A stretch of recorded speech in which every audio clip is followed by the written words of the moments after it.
Bonjour à toutes et tous, c'est Pierre pour Mad Braise. Aujourd'hui en compagnie de Jen, la chanteuse du groupe Dust in Mind. Déjà merci de prendre du temps pour cette interview. Bonjour et merci à toi, c'est avec grand plaisir. Pareillement. Alors du coup, aujourd'hui c'est l'occasion de l'album qui arrive très bientôt. Et si ça te va, pour commencer, pour te présenter un petit peu à nos lecteurs, je te laisse présenter un petit peu qu'est-ce que c'est Dust in Mind. Oui, bien sûr, alors effectivement Dust in Mind on existe depuis 2013 et on vient de Strasbourg et on fait du métal, je ne sais pas vraiment comment on pourrait le qualifier, mais on est passé par des vagues de métal un petit peu indus à des phases aussi un petit peu nu métal. Et voilà, donc on est en train de préparer notre 4e album qui va s'appeler CTRL et qui sort le 19 novembre. Oui, voilà, donc j'allais rebondir là-dessus, effectivement, c'est TRL qui arrive le 19 novembre, donc c'est tout bientôt, c'est dans une semaine, donc à quoi on peut s'attendre pour cet album? Alors on va pas faire dans le cliché, on va dire l'album de la maturité. Le fameux. Ouais, le fameux. Mais non, effectivement, je pense qu'on se trouve vraiment tous, on se retrouve vraiment, tous les membres du groupe se retrouvent énormément dans cet album. C'est peut-être un peu plus efficace, je dirais, que les précédents albums. C'est vrai que par rapport aux premiers albums qui étaient un peu plus, je sais pas, je dirais death parfois, un petit peu mélo, là on est quand même dans une direction qui est très efficace, beaucoup plus groovy, on va dire, en gardant toujours ces petits samples électro qui sont quand même toujours là.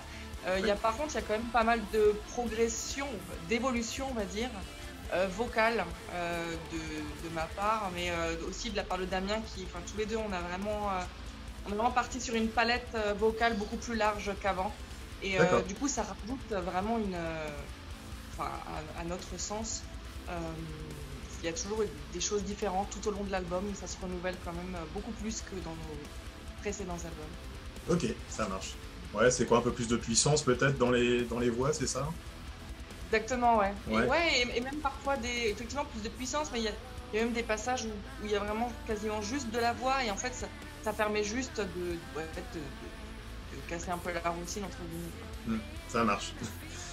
Donc sur ce nouvel album, donc il y a déjà quelques morceaux qu'on a pu découvrir. Donc Lost Control, Take Me Away, Synapse et No Way Out. Avec un dénominateur commun pour tous ces morceaux, c'est que à chaque fois c'est accompagné d'un clip à chaque fois très travaillé, avec des choix de lieux assez hors du commun.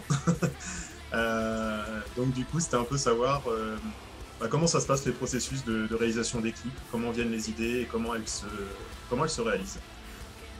Alors effectivement, c'est vrai qu'on est très vidéo, c'est vrai. Et en fait, sur cet album, en théorie, qui contient 10 morceaux, on aura 8 clips. Donc okay. On essaye de faire presque tout l'album en vidéo. Ouais. C'est vrai que c'est important pour nous. Ça donne effectivement la personnalité du groupe, on la capte tout de suite via les vidéos généralement. Et d'autant plus quand c'est nous-mêmes qui les réalisons, effectivement, parce qu'on a notre studio vidéo et audio aussi, donc Cyrus Studio. Donc effectivement, la réalisation, étant donné qu'on a la main dessus, on sait exactement où est-ce qu'on veut aller, en fait, le message qu'on veut donner.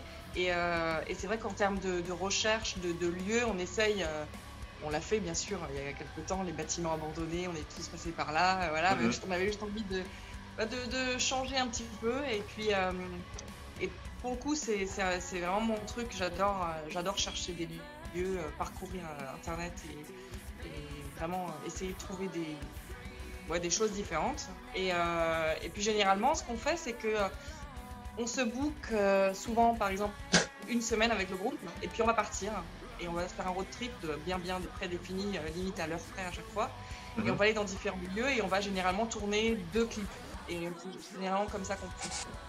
D'accord. Mais c'est vrai qu'on n'est plus du tout dans les clips qui se tournent en une journée, là. C'est fini. Ouais. c'est parfois un inconvénient, forcément, ça prend beaucoup plus de temps, mais c'est vrai que maintenant, tous nos clips, je pense qu'ils ont, je sais pas, je dirais 4 jours à chaque fois de tournage. Ok, ah oui, Mais donc ça... ouais, c'est toujours très énergivore, entre guillemets, mais on adore tout ça. On adore faire ça et c'est vrai qu'on a cette chance de pouvoir tout gérer nous-mêmes, vu que c'est Damien qui quand sur les scènes où on ne le voit pas jouer, c'est lui qui filme et c'est lui qui fait la production, le montage, D'accord. etc. Et sinon, pour les scènes de groupe, c'est un ami à nous qui fait une partie du studio aussi, qui fait les scènes annexes. D'accord, ça marche. Et donc sur les derniers clips, bon, il y en a un effectivement qui tape à l'œil, c'est celui qui est tourné sur la Tour Eiffel, donc Synapse. Ouais. Alors déjà, comment on fait pour tourner sur la Tour Eiffel? Parce que voilà, ça semble un peu inaccessible, quoi, sauf si on est PNL ou Dustin Mine, du coup. Exactement. Mais en fait, c'est ça, on a entendu parler de ce clip de PNL et on a regardé le clip et quand on a vu ça, on s'est dit, mais si eux ils l'ont fait, on va le faire en fait. Il y a juste parfois des choses en fait qui nous semblent tellement inaccessibles qu'on va pas oser demander, et je pense que c'est le cas pour beaucoup, quasiment tous les groupes. C'est vrai qu'on a peut-être parfois peur du non, ou parfois on va juste pas forcément prendre l'énergie, prendre le temps de poser la question parce qu'on sait qu'on va se faire rembarrer, quoi. Ouais, d'accord. Et en fait, j'ai juste préparé un gros dossier où je parlais juste de manière totalement honnête et ouverte de ce qu'on voulait faire et du fait que on n'est pas vraiment, moins connu en France qu'en Allemagne par exemple, et que on voulait vraiment montrer qu'on était français et voilà, j'ai un petit peu élaboré le sujet, développer un petit peu tout ça. Et voilà, je me dis, bon, voilà, est-ce que c'est possible, en fait, de faire ça? Et j'ai eu un appel quelques heures après du bureau des tournages de la Tour Eiffel, et on me dit, écoutez, c'est possible, on peut faire ça. Est-ce que, du coup, je vais le dire complètement honnêtement, et là, elle me dit, est-ce que vous avez un budget pour ça? Parce que nous, généralement, il n'y a pas de groupe qui viennent nous approcher. C'est généralement des grandes marques de parfums comme Dior et ce genre de choses. D'accord. Ah oui, ouais, non, effectivement, nous, on est une asso et clairement, en fait, on n'a pas de budget, quoi. À part payer un gros resto, on peut pas faire grand-chose. Et puis, elle me dit, bon, écoutez, on peut s'adapter parfois pour des petites assos. Et puis, votre projet nous plaît bien, donc on vous laisse 1 heure de tournage sur la Tour Eiffel. Et en fait, ça s'est passé, je sais pas, 1 semaine ou 2 après. Au final, on était sur la Tour Eiffel. Et là, on avait 1 heure top chrono, mais du bas de la Tour Eiffel. Et en fait, il fallait qu'on monte tout le matos, qu'on installe toute la batterie, qu'on installe la vidéo, qu'on tourne. Et le temps qu'on redescende, qu'on soit de nouveau au fil de la Tour Eiffel, il fallait que ça fasse 1 heure. Oui, c'est serré. Ouais. C'était la course. J'en ai presque pas de souvenirs tellement c'est passé vite, quoi. Et au final, on a eu 15 minutes, je crois, de tournage vidéo. Donc en fait, ce qu'on voit dans la vidéo, c'est quasiment tout ce qu'on a tourné. Il n'y a pas eu d'autres prises. Ouais. Pas eu de perte, quoi. Tout a été utilisé. C'est ça.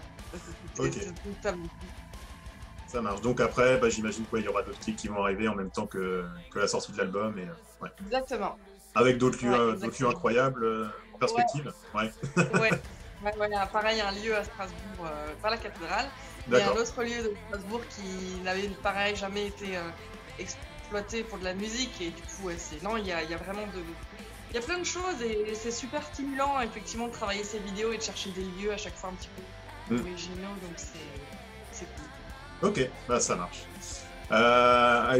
Pour terminer, parlons bien. Les concerts, ça reprend, ça c'est cool. Est-ce que vous avez déjà un petit calendrier des concerts à venir de votre côté? Ouais, alors ce sera annoncé la semaine de la sortie de l'album. En même temps que la sortie de l'album, d'accord.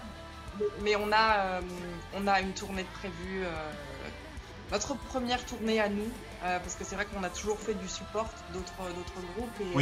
Et là, on va faire notre première tournée headline, ce sera en mars l'année prochaine. Ok, ça marche. Tournée européenne. Oui, c'est ce que j'allais dire, France et Europe, j'imagine. Ouais. Ouais, ok, ça marche. Bah oui, tu m'étonnes. Ok, c'était tout pour moi.